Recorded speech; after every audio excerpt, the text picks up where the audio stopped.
Hi and Namaste. My name is Pankaj Upadhayay. I'm a Sydney-based independent filmmaker, poet, and a visual artist. I'm also the founder-director at Euphony Films, a film and a video production house based in Western Sydney.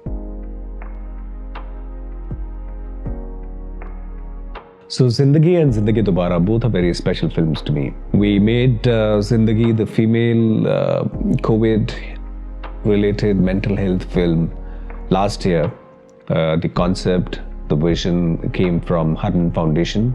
Also, I was inspired when I visited their various services that they perform on the ground. Namely the food services, their helpline, family-centered events and programs that they run in Sydney. So Harinderji came up with this idea of making a drama or a short film on articulating mental health issues in women in a post-COVID era. So together, along with my better half, Mamta, who is the writer of the film Zindagi, came up with a storyline, and we approached a few veteran actors from theatre, stage and screen, and made the 21-minute short film titled Zindagi. So we released that film on social media. We also screened it in a private event. And the film was very well received. Whoever watched it reacted very positively. So this year, at the start of this year, we began ideating about a sequel of Zindagi.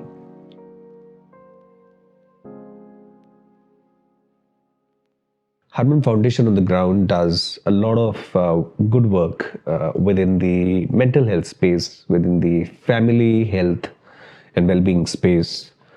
Runs weekly food drive and takes care of the people in need, homeless people, people who need help. And often men do not talk about their issues. So we thought, let us articulate and talk about some pain areas, that men experience in their lives and how they can overcome it.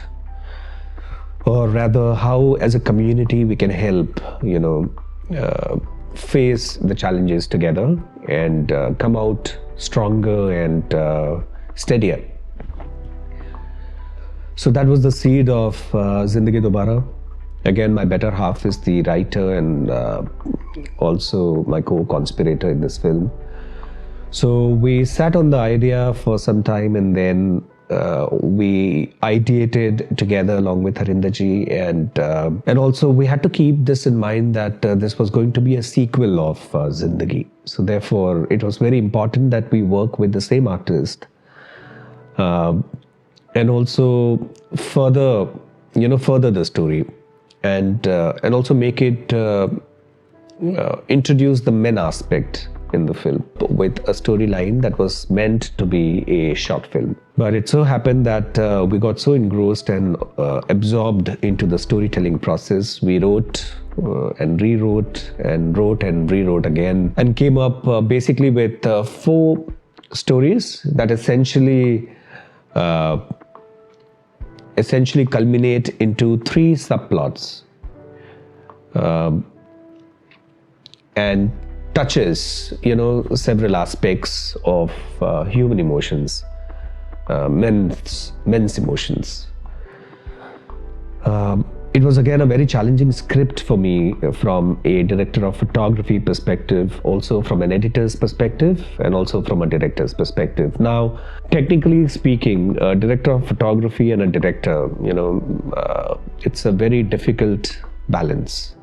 If you're behind the camera, you're more focused on exposing your shots right, ensuring that correct visuals, correct settings, correct temperature, and whatnot is applied. You often miss out on the nuances of screen performance as a director if you're the same person. But what worked in my favor and what often works in my favor is that I'm also an editor. So often I'm aware of what moments to capture that I can, piece together at the editing stage. Yes, it was tricky, but by God's grace, I was able to tackle the challenges that came my way.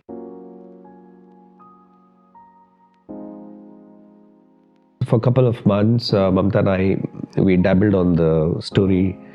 We did some role plays, and often I used to, have my girls as well read out the lines to us to understand if there are any loopholes in the story and how we can, refine it further. So we rewrote a few versions of the script, and finally I was able to, share version 3 with my artists. On the day of shooting, I realized we were roughly about 15 of us that were going to be appearing on screen, and also there were other technicians that I needed help from rather, on some other technical nuances of the film. So my deep gratitude to my co-conspirators, my artists who have worked in this film, and made this possible. So with regards to preparation of the role, I've mentioned before, we did role plays at home, read out the lines. So in our heads, Mamta and I were very clear on how we were going to shoot the segments. We also conducted some rehearsals with my artists, and everybody was very forthcoming, very approachable, very transparent, very keen to do their part, excel in their parts. I was also going to be working with some veteran actors who often perform on stage, on screen, and therefore my job was much easy with regards to working with them. However, I was also going to be working with some first-time actors that included my little daughter Pari, and also some other first-time artists who have worked in this film. But I was completely bowled over with their sincerity, with their commitment to the story, to the cause, to the project. And I extend my gratitude again to all my artists who are part of this film and who also made this, possible together.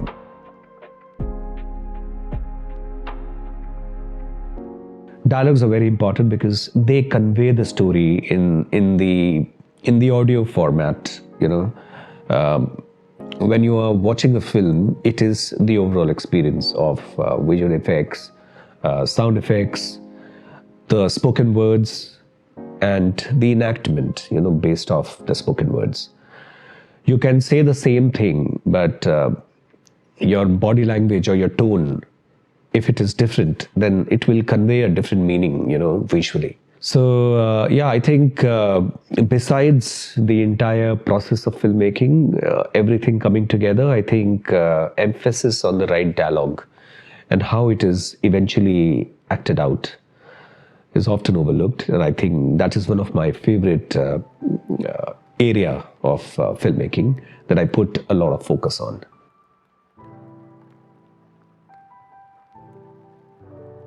Men's mental health is no different from females' mental health. But there is a contrast.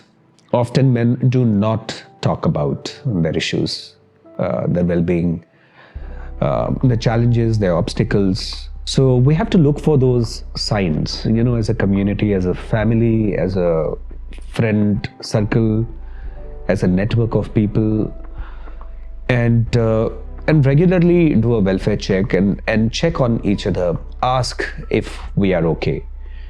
This is also essentially the core message that we want to give out in our film. Please reach out and extend your help.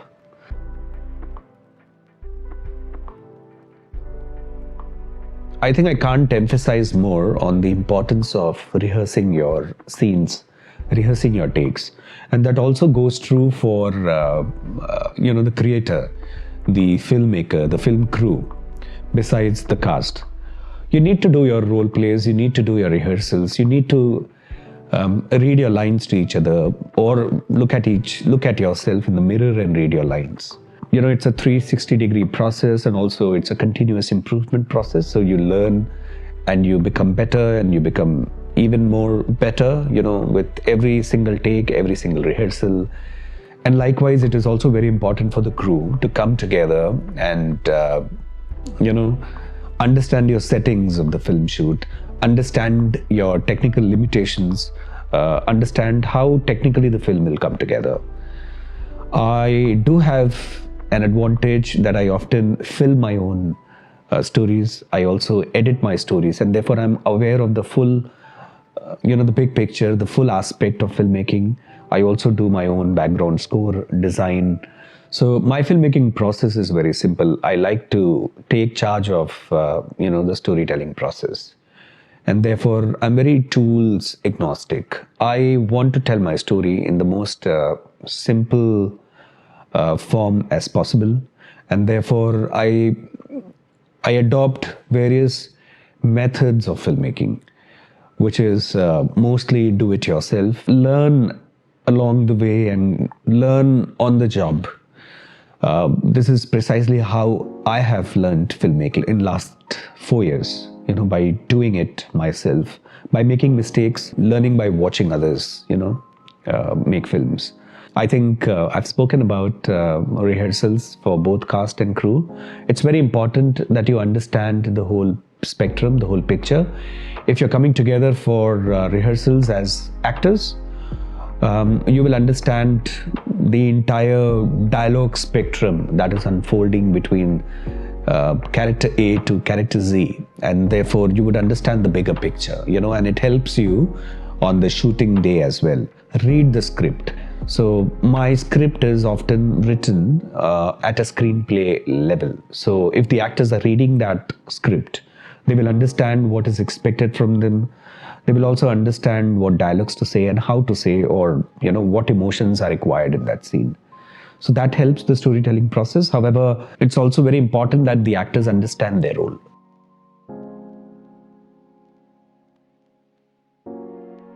I'm very nervous on the shoot day, to be honest. Especially with Zindagi Dobaara. We shot Zindagi Dobaara on 2 days, in the evenings, way into the mornings. And in the first schedule, I also shot some other segments, some B-rolls on separate days. But holistically, I shot the film in 2.5, 3 days, if I put the hours together. Now, on the first day of shoot was the most challenging part, because I shot based off my actors' availability. And fortunately or unfortunately, everybody was available on the first schedule, not on the second schedule. And therefore, I had to do some reverse engineering, keeping the overall screenplay in mind. And also, I made mistakes when I was shooting the first schedule, especially the group shots, some important monologues, some important scenes where we wanted to emphasize on the core message. I don't know how it happened. God was kind. I was able to, navigate through the challenges and finish it off. I was also managing the filming aspect, as in the cinematography aspect. I was also being very vigilant and watchful of the audio, the lights, and also how the screenplay was unfolding. Big shout out to my better half Mamta, and also my girls Natasha and Rochelle, who helped me in my production as the core crew. And also a big shout out to all my actors who understand the filmmaking process along with me and help out, wherever I need their help. Whether it is lifting the boom mic or helping me with the light settings. I'm truly humbled with so much love and unconditional love and attention to detail that I receive from everybody who chooses to work with me. So again, I can't thank you enough, guys.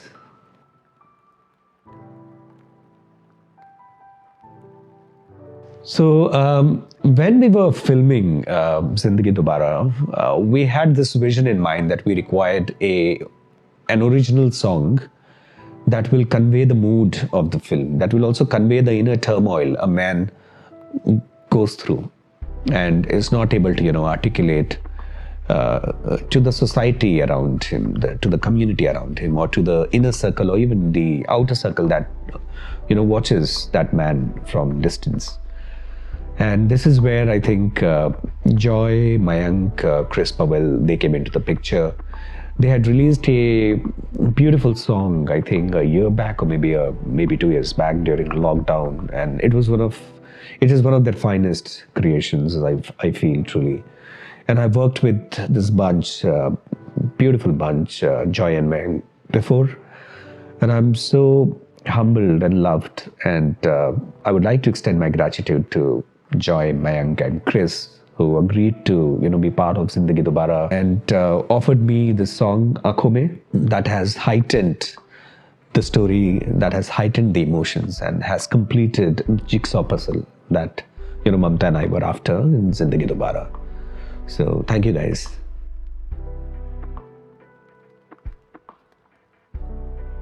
I would like to again extend my gratitude to Harinder ji, Maninder ji, Manu, the entire family of Harman Foundations, their volunteers, their staff, and everybody who champions such social causes and comes out, with an extended helping hand to people who need support and help. So thank you guys for doing this on a day-to-day basis, and also thank you for inspiring people like us, people like me. And I'm very humbled to everybody who watches all my videos, everybody who watches my music videos, my films, my poetry podcast, and gives their unconditional love. I can't ever pay back the love, joy I receive, from you being part of my creative journey. Thank you.